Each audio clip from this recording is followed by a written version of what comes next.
भी इंसान को, किसी भी व्यक्ति का जो पहला प्रेम होता है वो अपनी मायड़ भाषा से होता है।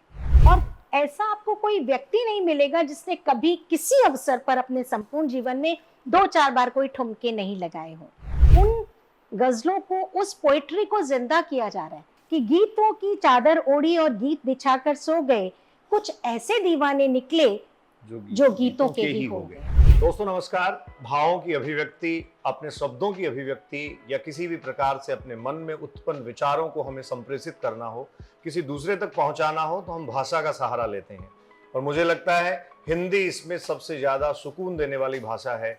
हम अपने भावों को, अपनी आत्मीयता को उन सब लोगों तक पहुंचा पाते हैं जिनके लिए हमारे अंदर कुछ ना कुछ होता है।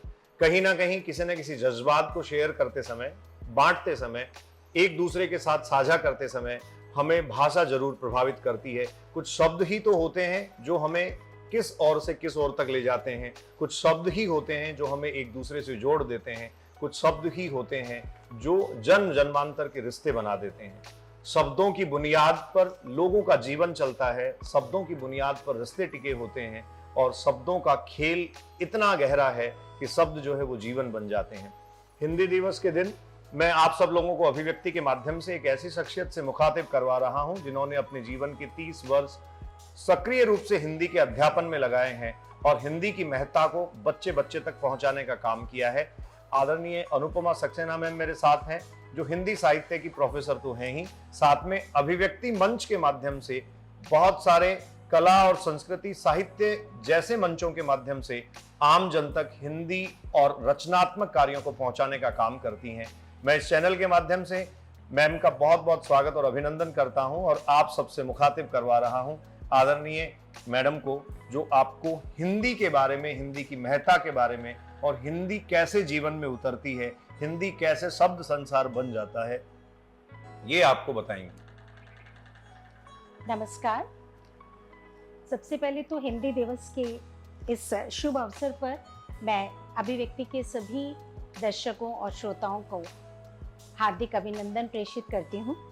जो हमारा आज का विषय है या जो आज का हमारी चर्चा का केंद्र है उस पर आते हैं, हिंदी। वैसे तो मेरा निजी रूप में मानना यह है कि किसी भी इंसान को, किसी भी व्यक्ति का जो पहला प्रेम होता है वो अपनी मायड़ भाषा से होता है। वो चाहे राजस्थानी हो, चाहे गुजराती हो, पंजाबी हो, कोई भी भाषा हो। और ये बहुत नैसर्गिक बात है, बहुत ही प्राकृतिक बात है और इस पर गर्व होना चाहिए। हम अगर हमारी घर में हमारी माँ राजस्थानी, मारवाड़ी बोलती है, गुजराती, पंजाबी, बंगाली या कोई भी भाषा बोलती है तो, और हम उस भाषा से को तो बहुत अच्छे से फील करते हैं, महसूस करते हैं, लेकिन हम उतनी ही भाव प्रवणता के साथ हिंदी नहीं बोल पाते या अंग्रेजी नहीं बोल पाते, तो उसके लिए कहीं कोई शर्मिंदगी जैसी चीज नहीं अनुभव की जानी चाहिए।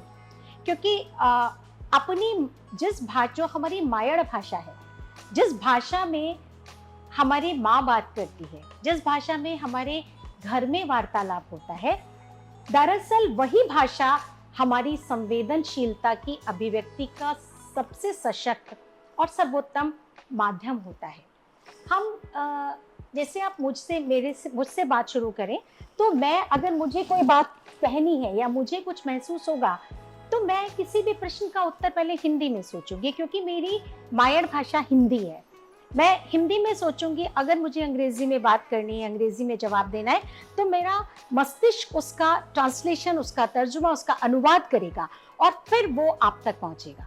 हालांकि वो होता फ्रिक्शंस ऑफ सेकंड में ही है, बहुत ही थोड़े से समय का खेल होता है यदि एक से ज्यादा भाषाएं आती हैं तो। लेकिन जिस भाषा और जिस भाषा में आपका परिवार संवाद करता है, दरअसल वही आपकी मूल या मायड़ भाषा होती है। हिंदी एक ऐसी भाषा है जो, हिंदी को भी अगर मैं बहुत ज्यादा डिटेल में नहीं जाऊंगी, जिसको आज हम हिंदी कहते हैं वास्तव में वो खड़ी बोली है। हिंदी अपने आप में बहुत ही विस्तृत भाषा है जिसमें कि बहुत सारी बोलियां आ जाती हैं, लेकिन आज जिसे हम हिंदी कहते हैं, आमतौर पर अहिंदी भाषी विद्यार्थी जिसे हिंदी कहते हैं, उसका असली नाम खड़ी बोली है। और ये कृत्रिम भाषा है, शायद बहुत सारे लोगों को नहीं पता होगा। विलियम फोर्ड कॉलेज कोलकाता में 19वीं शताब्दी के 19वीं शताब्दी के अंतिम वर्षों में एक अंग्रेजों के द्वारा समिति बनाई गई थी, जहां पर कि ये निश्चित या निर्धारित किया जाना था कि समस्त उत्तर भारत को एक भाषा में बांधा जाए, ताकि अंग्रेजों को जो हुकूमत करनी है उसमें उनको सफलता या सरलता हो। और वहां से इस खड़ी बोली का जो आरंभ हुआ था, वो एक अलग चीज है, क्योंकि भाषा के लिए कहा जाता है कि वो तो बहती भाषा है। कठिन और सरल की बात भी कई बार भाषा के रूप में आती है। जब हम हिंदी की बात कर रहे हैं तो कठिन और सरल कुछ नहीं होता। दरअसल भाषा के शब्द अपरिचित और परिचित होते हैं। जिन शब्दों से हम परिचित हैं वो हमारे लिए सरल है, जिन शब्दों से हम अपरिचित हैं वो हमारे लिए कठिन हो जाता है। तो ये तो भाषा की बात हुई। हिंदी का अपना एक अच्छा व्याकरण है, उसके साथ साथ व्याकरण के साथ साथ इसकी जो शब्दकोश है वो शब्दकोश भी विस्तृत मतलब अंग्रेजी की तुलना में हम कई बार, मैं अपने क्लास में बच्चों से पूछती हूँ कि इंग्लिश की डिक्शनरी में ज्यादा शब्द है कि हिंदी के शब्दकोश में, तो बच्चे कह देते हैं कि हिंदी। ऐसा नहीं है। जैसा मैंने आपको कहा कि हिंदी हम खड़ी बोली जिसे हम कह रहे हैं, खड़ी बोली के लिए जो शब्दकोश आ रहा है उस शब्दकोश में जो शब्द हैं वो समाहित होते जा रहे हैं। तो इस तरीके से भाषा पे मैं बहुत ज़्यादा बात नहीं करती, क्योंकि हमारे जो ये भाषा थोड़ी वैज्ञानिक हो जाती है और थोड़ा सा इसका टेक्निकल टर्म्स आ जाती हैं, उसके बारे में हम ज़्यादा बात नहीं करके मैं बात करना चाहूँगी कि हिंदी आपको किस तरह से जीवन में और आपकी जीवन पथ को निर्धारित करने में, जीवन के उतार चढ़ाव को हम कैसे अनुभूत करें, उनके साथ हम कैसे अपना जो हमारा व्यवहार है वो निर्धारित करें, इस सब में किस तरह से बात आती है। क्योंकि भाषा के साथ साहित्य जुड़ा हुआ है। भाषा है तो साहित्य है, और साहित्य क्या है मोटे तौर पर हम कहें तो साहित्य हमारे या मानव मन की जो अनुभूतियां हैं, मानव मन का जो चारों ओर का जो उसका कहना चाहिए पर्यावरण है, प्राकृतिक पर्यावरण की बात नहीं कर रही मैं, मानसिक पर्यावरण, सामाजिक पर्यावरण, हर प्रकार का जो पर्यावरण है उसके चारों तरफ जो उसके अपने लोग हैं, या वो जो भी जीवन जीता है उसका सुबह से लेकर शाम तक या जन्म से लेकर मृत्यु तक जो उसके क्रियाकलाप हैं, उन क्रियाकलापों की अनुभूति और अभिव्यक्ति, पहले वो कैसे अनुभूत करता है और क्या अभिव्यक्त करता है, इसके लिए सबसे सशक्त, हर भाषा का अपना एक साहित्य होता है, लेकिन हम हिंदी की बात कर रहे हैं तो जैसा आपने कहा हिंदी एक बहुत ही सशक्त, बहुत सुंदर माध्यम है। मैं हिंदी को, भाषा को साहित्य से जोड़ूं उससे पहले महेंद्र जी आपके माध्यम से दर्शकों को एक बात कहना चाहूंगी कि कुछ ऐसे शब्द हैं हर भाषा के जिनका की सिनोनिम, जिनका की पर्यायवाची दूसरी भाषा में नहीं मिलता। जैसे इंग्लिश में एक शब्द है एक्सटेसी और हिंदी में एक शब्द है किंग कर्तव्य विमूढ़ जी, है ना। ये दो, ये ऐसे दो शब्द हैं कि आप अगर एक्सटेसी का कोई पर्याय हिंदी में ढूंढने जाएंगे तो आपको वास्तव में एक्सटेसी का मीनिंग समझने के लिए आप आसपास तो आ जाएंगे लेकिन नहीं मिलेगा। किंग कर्तव्य विमूढ़ जो हिंदी का शब्द है उसको आप किसी भी भाषा में ढूंढने जाएं आप आसपास पहुंचेंगे, लेकिन तो हर भाषा अपने आप में एक मतलब उसकी अपनी अभिव्यक्ति की क्षमता होती है। वो कहते हैं ना कि आप सब कुछ कर सकते हैं लेकिन कहीं कुछ तो हमारा है। बिल्कुल तो हर भाषा का अपना एक प्राइवेट, एक कहते हैं ना कि बिल्कुल वो उनका है जिसे कि कोई छू नहीं सकता। वो हर भाषा का, मुझे जहां तक लगता है जितना मैं भाषाओं को जानती हूँ ऐसा है। तो हिंदी हमारे लिए निश्चित रूप से एक बहुत अच्छी और भाषा के रूप में मतलब हमारा सशक्त माध्यम है। और अगर हम इससे राष्ट्रीय परिप्रेक्ष्य में बात करें तो 4 पंक्तियों से हम इसकी बात कर सकते हैं जी। कि भारत के भाल पर लिखा आभास है हिंदी, भारत के भाल पर लिखा आभास है हिंदी, जन मन के मन में जागता विश्वास है हिंदी, वंदन करें नमन करें आरती करें, वंदन करें नमन करें आरती करें, अपने स्वतंत्र राष्ट्र का अभिमान है हिंदी। जैसा मैंने आपसे कहा कि मायड़ भाषा सबसे प्यारी है, तो मायड़ भाषा का उपयोग शायद औपचारिक मंचों पर नहीं हो सकता, इसलिए हिंदी हमारी राष्ट्रभाषा के रूप में हमारा अभिमान है। तो अब हम चलते हैं भाषा से साहित्य की साहित्य की तरफ।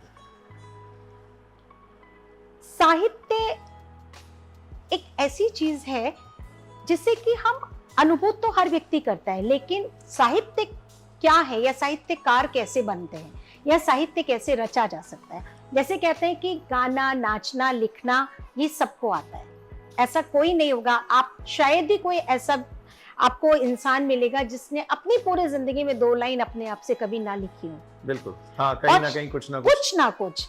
और ऐसा आपको कोई व्यक्ति नहीं मिलेगा जिसने कभी किसी अवसर पर अपने संपूर्ण जीवन में 2-4 बार कोई ठुमके नहीं लगाए हो। और तीसरा, कोई आपको ऐसा व्यक्ति शायद ही मिलेगा जिसने कभी कुछ गुनगुनाया नहीं हो, है ना। तो ये वो चीजें हैं जो कि जिनके माध्यम से हम ये स्थापित कर सकते हैं कि जो संवेदनाएं हैं या जो अनुभूति है वो तो निश्चित रूप से हर व्यक्ति के अंदर है, लेकिन उसकी अभिव्यक्ति भी हर प्राणी मात्र चाहता है ना। अब होता क्या है कि यहाँ पर भाषा की बात आती है। जिस व्यक्ति के पास भाषा का कहना चाहिए खजाना है, भाषा का भंडार है या भाषा से उसका अच्छा खासा परिचय है, तो वो अपने अभिव्यक्ति को उतना ही उसकी भाषा के भंडार, उसके शब्दकोश के आधार पर वो अपने अभिव्यक्ति को और अधिक परिष्कृत और अधिक परिष्कृत और अधिक परिष्कृत कर सकता है ना। लेकिन इसका ये कभी मतलब नहीं होता कि आप ये समझ लें कि जी इस व्यक्ति का शब्दकोश समृद्ध नहीं है और ये व्यक्ति फिर कुछ अपनी बात अभिव्यक्त नहीं कर सकता। ये प्रयास से भी आता है, अभ्यास से भी आता है। एक बार मैं कहीं थी किसी वर्कशॉप में, वहां जो एक वक्ता थी उन्होंने एक बहुत अच्छी सी बात कही थी कि साहित्यकार क्या करता है। साहित्यकार जो घटनाएं हैं, जो अनुभूतियां हैं, उन्हें अनुभव करके वो भूल जाता है, उसके मस्तिष्क में वो कहीं पीछे पड़ी रह जाती हैं। फिर जैसे कि अलाव में ईंट पकती है, उस तरह से वो अनुभूति कहीं पकती है और जब वो पक जाती है तब फिर वो अभिव्यक्त होती है, साहित्य के रूप में वो अभिव्यक्त होती है। भाषा का वो भाषा के रथ पे सवार होके हमारी भावनाएं यात्रा को निकलती हैं, हम ये कह सकते हैं। तो भाषा, हिंदी की बात हम कर रहे हैं तो हिंदी भाषा में अभिव्यक्ति के इतने खूबसूरत शब्द हैं कि हमारी जितनी भी भावनाएं हैं उन सब भावनाओं की अभिव्यक्ति के लिए हमें वहाँ शब्द उपलब्ध होते हैं, हो जाते हैं। एक छोटी सी चीज आती है कि आप लिखते आप भी हैं, लिखते मैं भी हूँ, सब लिख लेते हैं, कुछ ना कुछ हम लिखते हैं। लेकिन क्या कारण होता है कि कुछ साहित्यकार बहुत प्रसिद्धि पा लेते हैं, उनकी पुस्तक जो है वो बहुत प्रसिद्ध हो जाती है, पाठक उनसे अपने आप को एकदम एकाकार समझ लेता है, जोड़ लेता है। तो वहां पर हमारे हिंदी में एक साधारणीकरण शब्द आता है, उसको मैं बिल्कुल आम भाषा में समझने या समझाने की कोशिश करूं तो जैसे कोई हम फिल्म देखते हैं, उस फिल्म में जो किरदार है अगर वो रोता है तो हम भी रोने लगते हैं, वो हंस रहा है तो हम भी हंसते हैं, वो लड़ रहा है तो हमें भी जोश आ जाता है। उसे साधारणीकरण कहते हैं। जितनी सशक्त रचना आपके सामने है उतना ही पाठक या दर्शक उससे जुड़ जाता है। अभिव्यक्ति के लिए भाषा की आवश्यकता हमेशा से होती है, लेकिन उससे पहले संवेदनशीलता की बात हमें करनी पड़ती है। एक सड़क पर कोई एक्सीडेंट होता है, उस एक्सीडेंट को देखकर कुछ लोग सीधे निकल जाते हैं, कुछ लोग वहां खड़े होकर उस स्थिति का जायजा लेते हैं, कुछ लोग उसको मदद करते हैं, और कुछ लोग ऐसे होते हैं कि कुछ नहीं, उनमें से एक आध जो उस जो वो सीन है, वो जो दृश्य है, उस दृश्य को देखकर इस तरह से अनुभूत हो करता है अपने आप में, या वो उससे इतना संवेदनशील हो जाता है, इतना भावुक हो जाता है कि उसे कुछ समझ नहीं आता, लेकिन 2 दिन बाद वो उस घटना को किस तरह से अभिव्यक्त करता है, वहां वो साहित्यकार है जी, है ना। अपने संस्मरण एक तरीके से, संस्मरण में नहीं, वो उसने क्या महसूस किया, संस्मरण तो अलग चीज हो जाती है। उसने उस वक्त क्या अनुभव किया, हो सकता है कि वहां जो खून बहा होगा या जो चोट लगी होगी, उस शारीरिक चोट को उसने उसकी मन की चोट से जोड़ा हो सकता है कि उस व्यक्ति विशेष जिसको की पीड़ा हुई है, उसके परिवार के लोगों ने क्या अनुभव किया होगा, उनकी अनुभूतियों को वो कहे। तो साहित्य जो है वो किसी सीमा में आप बांध नहीं सकते, वो कहीं तक भी कैसे भी कुछ भी आपको अनुभूत करा सकता है। तो वहां पे भाषा की हमें आवश्यकता पड़ती है।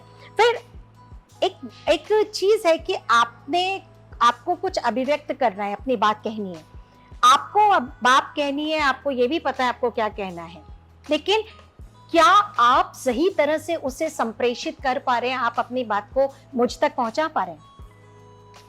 कई बार आपने सुना होगा, लोग कहते हैं भाई बोलने से पहले सोच लिया करो। हाँ। है ना? ये भी सुनते हैं कि जी जो तीर के घाव होते हैं वो तो फिर भी भर जाते हैं, शब्दों के घाव नहीं भरे। सबका कारण क्या है? इसका कारण यह है कि जिन शब्दों का उपयोग किया जा रहा है किसी भी व्यक्ति के द्वारा, उन शब्दों के अर्थों को तोला मोला पहले हो जाना चाहिए। तो जैसे कहा है ना कि कितना आसान है इन्हें पन्नों में कैद करना, कितना आसान है इन्हें पन्नों में कैद करना, मगर कितना दुश्वार है अल्फाज को मानी देना। माने आपको जो शब्द अल्फाज जो आप इस्तेमाल करने वाले हैं, उनका मानी, उनका अर्थ आपके पास सुरक्षित है ना? वो सर्वाधिकार आपके पास सुरक्षित है कि नहीं? बिल्कुल। अगर वो आपके पास सर्वाधिकार सुरक्षित है, फिर लिखना तो कोई बड़ी बात नहीं है। हाँ, फिर कोई भी अभिव्यक्त कर सकता है। कोई भी अभिव्यक्त, साहित्यकार जितने भी बड़े बड़े आप कभी भी देखिएगा, उनकी जीवनी पढ़िए या उनसे कभी आप बात करें, तो उनके पास हमेशा, अब तो खैर मोबाइल फोन्स हो गए, हमेशा एक डायरी और पेन रहती है। जो थॉट आता है वो तुरंत लिखते हैं। फिर वो तो उनका रॉ मटेरियल जैसे होता है, जो भाव है, फिर वो कभी बैठकर उसको शब्दों में पिरोते हैं, फिर वो शब्दों का चयन और वो सारी की सारी चीजें होती हैं। तो साहित्य को भाषा से अलग नहीं किया जा सकता। भाषा तो खैर बहुत ही सशक्त माध्यम है ही संप्रेषण का, लेकिन जब भाषा के साथ साहित्य जुड़ जाता है तो मणिकांचन संजोग हो जाता है। जैसे कि आप अगर कोई बात आप साधारण तरीके से कहें, आप क्यों कवि सम्मेलनों में इतना आनंद उठाते हैं, या आप क्यों किसी कथा में जाते हैं तो आप वहाँ पर आनंदित महसूस करते हैं, या आप किसी गुणी व्यक्ति के साथ बैठते हैं तो आपको उनकी जो संवाद है वो क्यों इतना अभिभूत करता है? क्योंकि उनकी भाषा का जो शब्दों का जो चयन है, उनकी भाषा पर जो पकड़ है। एक और महेंद्र जी, मैं आपसे थोड़ा सा, मेरा व्यक्तिगत है, लोग कहते हैं भाषा पर अधिकार है ना, इनका इस भाषा पर अधिकार है। मेरे हिसाब से किसी का किसी भाषा पर अधिकार नहीं हो सकता। सब अभिरुचि का मामला है। नहीं, अधिकार का मतलब तो ये हो गया कि आपने उस भाषा को अपने अंडर कर लिया। भाषा कभी आपके अधीन नहीं हो सकती है ना? आपका उस भाषा के प्रति आपका जो कहना चाहिए सीखने का है, या आप उस भाषा पर, वो सारी चीजें उसमें आ सकती है, पर भाषा पर अधिकार नहीं हो सकता। कमांड जिसको इंग्लिश में कह देते हैं। हाँ। है ना? वो मेरा व्यक्तिगत सोच है, हो सकता है मैं गलत हूँ। कोई सीमा ही नहीं है ना, असीमित है वो। हाँ, अगर सीमांकन आप कर देंगे तब जाके कोई कमांड आप ये कहते हैं कि जी आपने कहा कि इस फला व्यक्ति का हिंदी भाषा पर अधिकार है। हो सकता है कि अनेकों ऐसे शब्दों जो उन्हें पता ही नहीं हो, तो अधिकार का मतलब तो अधिकार क्षेत्र, तो फिर वो तो पूरी चीज। जिस किसी के लिए भी हम ये कहते हैं कि ये अच्छा कमांड रखते हैं या अधिकार, इसका मतलब वो अच्छे तरीके से अपनी बात को कह पाते हैं। उनका जो भंडार है वो काफी समृद्ध है, उन्हें भाषा के शब्दों के चयन की अच्छी जानकारी है, वो अपने शब्दों को बहुत अच्छी तरह से सटीक तरीके से चयनित करके अपनी बात कह सकते हैं और बहुत प्रभावी ढंग से कह सकते हैं। वो एक उनकी एक कहना चाहिए प्रतिभा है, जो कि भाषा के प्रति उनका जो उत्तरदायित्व भी लाती है भाषा आपके साथ में। आप अगर आप हिंदी भाषा का प्रतिनिधित्व कर रहे हैं, आज अगर मैं हिंदी भाषा का प्रतिनिधित्व करती हूँ, मैं हिंदी भाषा की विद्यार्थी हूँ, तो मुझे अपनी भाषा की गरिमा का ध्यान रखना पड़ेगा और रखना चाहिए। आजकल तो बहुत ज्यादा, मैम एक बात मैं आपसे पूछना चाहूंगा, आज के दौर में तो युवा पीढ़ी जो है, आप देखिए मोबाइल फोन जब से आया, लोगों के पॉकेट में मोबाइल फोन है, साहित्य पहुंच रहा है, कविताएं, विभिन्न प्रकार की ऐसी बातें, ऐसी चीजें और ऐसे तथ्य जो पूरी तरीके से शुद्ध रूप से साहित्य से जुड़े हुए थे, वो भी आजकल के युवा गुनगुनाते हैं, गाते हैं, गीतों में पिरोई जाती हैं जो चीजें। वो पहले से मैं समझ रहा था कि एक दौर ऐसा था जब अभिरुचि थोड़ी कम हुई थी, लोगों का इंटरेस्ट, तो रुझान थोड़ा कम था, लेकिन अब रुझान थोड़ा सा बढ़ रहा है। इसमें दोनों चीजें हैं महेंद्र जी। एक तो देखिए, ये मेरे लिए बड़ी मतलब मैं इस बात को बहुत ही अच्छा समझती हूँ और बहुत मैं इसको इस बात की खुशी है। अभी कुछ दिन पहले हम लोग ऐसे ही कहीं जा रहे थे, तो मेरे बेटे ने किसी बिल्कुल नए सिंगर का के वो एक गज़ल सुनाई, आज रंजिशी सही, बहुत अच्छी गज़ल है, वो बहुत बड़े बड़े सिंगर्स ने गाई है। तो मैंने कहा ये समझ नहीं आई बात, तो ऐसा ही डिस्कशन चल रहा था, तो चलते चलते मैंने कहा अब हमने वो ओरिजिनल आशा भोसले की और गुलाम अली साहब की और जगजीत सिंह जी की आवाज में सुनी हुई है, तो वो नए इंस्ट्रूमेंट पे थोड़ा सा कानों को समझ, मतलब होता है ना कि हम भी रिजिड हैं, मैं ये नहीं कह रही हूँ, हम भी रिजिड हैं, लेकिन चूंकि मेरा बेटा नई पीढ़ी को रिप्रेजेंट करता है, तो उसने मुझे कहा कि मम्मा ये ट्राई किया है, ये ट्रिब्यूट है। तो फिर उसने एक चीज बताई कि आप ये देखिए ना कि उन गजलों को, उस पोएट्री को जिंदा किया जा रहा है, हाँ, नई पीढ़ी उसमें अपने हिसाब से कर रही है। तो ये वाकई बहुत बहुत ही पॉजिटिव साइन है कि ऐसा साहित्य जो कि कई बार गाया जा चुका है, पढ़ा जा चुका है, लिखा जा चुका है, उसका नवीनीकरण हो रहा है, उसको नई पीढ़ी वापस से अपना रही है, अडॉप्ट कर रही है। और रही बात जो मोबाइल की आपने बात कही है, आप बिल्कुल सही कह रहे हैं। वो कई बार आजकल ये चर्चा का विषय रहता है कि मोबाइल जितना हमारे लिए उपयोगी है, उतना ही हम उसका दुरुपयोग भी कर सकते हैं। वो सारी चीजें हैं, वो एक अलग बहस का मुद्दा हो सकता है। लेकिन हाँ, मोबाइल फोन से या जितने भी इलेक्ट्रॉनिक गैजेट्स हैं, इन इलेक्ट्रॉनिक गैजेट्स ने बहुत सारी चीजें सुलभ की हैं। हम शायद बहुत दिनों बाद जिन साहित्यकारों के बारे में जाना करते थे, वो आजकल छोटे बच्चों को भी पता होता है। तो जिसका जहाँ इंटरेस्ट होता है, वो वहां से तभी से ही शुरू हो सकता है। तो हमें नेगेटिव नहीं सोचना, हमें पॉजिटिव की तरफ भी देखना चाहिए। And I really thankful to this new generation. मैं इस नई पीढ़ी का शुक्रगुजार करती हूँ अपनी पीढ़ी की तरफ से कि वो इस तरह के साहित्य को पुनर्जीवित करने का काम कर रहे हैं, और उन्हें करना चाहिए। क्योंकि साहित्य और कुछ दे ना दे, आपको जीवन जीने का सलीका जरूर देता है ना। और साहित्य तो में तो एक बार आप रम जाएं तो फिर कुछ भी है। जैसे मुझे इस वक्त नाम याद नहीं आ रहा इन जिन्होंने ये पंक्तियां लिखी हैं, लेकिन ये पंक्तियां मुझे बहुत अच्छी लगती हैं। गीतों की चादर ओढ़ी और गीत बिछाकर सो गए।